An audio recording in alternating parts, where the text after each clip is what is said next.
கீழேருந்து மேலே ரிக்குக்கு கார்கோ எடுக்கிறது ரொம்ப கஷ்டம். கிரைன் ஆப்ரேட்டர் பாருங்க. சைடில் கப்பலில் இடிக்கும், திருப்பி அதை வச்சு நியூட்ரல் பண்ணி.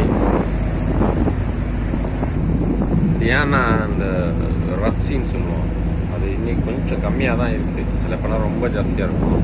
அது மாதிரி பண்ணும்போது எங்களோட வெசல் இந்த கப்பல் வந்து ஆடும். அதில் வந்து அந்த கிரைன் ஆப்ரேட்டரால் தூக்கும் போது அதுவும் ஆடும். அதனால் பேலன்ஸ் பண்ணி தூக்குறது கொஞ்சம் சிரமமாக இருக்கும். அது தூக்க சிரமமாக இருந்துச்சு. அதனால் வேறு மெட்டீரியல் மாற்றி எடுக்கும். அது மாதிரி எங்களுக்கெல்லாம் வீசா வந்து சீமேன் வீசா. சீமேன் பண்ணுற ஒர்க்கு வந்து ரொம்ப டிஃபிகல்ட்.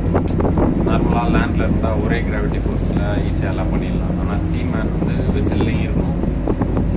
அவங்க பார்ஜ் ரிக்கில் இருக்கவங்க க்ரைன் ஆப்ரேட் பண்ணி எடுக்கணும். அவங்களுக்கும் வந்து இந்த ரப்சியில் கப்பல் ஆடிக்கிட்டே இருக்கும். அதை அப்படியே தூக்கணும். கீழே ஆள் இருந்தால் காலி.